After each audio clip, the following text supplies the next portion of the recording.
Major Sinha হত্যা মামলার রায় আজ।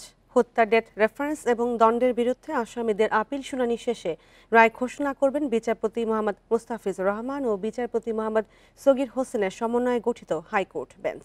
এই ঈদে জামা জুতো অ্যাক্সেসরিজের ডিসকাউন্ট। গত 23 এপ্রিল হাইকোর্টে এ মামলার আপিল শুনানি শুরু হয়।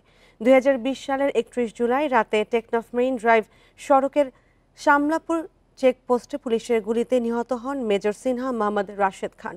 এই ঘটনায় করা মামলার বিচার শেষে 2022 সালের 31 জানুয়ারি কক্সবাজার জেলা ও দায়রা জজ আদালত দুজনকে মৃত্যুদণ্ড, 6 জনকে যাবজ্জীবন ও 7 জনকে খালাস দিয়ে রায় দিয়েছিলেন। পরে নিয়ম অনুসারে ডেথ রেফারেন্স সহ মামলার যাবতীয় নথি হাইকোর্টে পাঠানো হয়।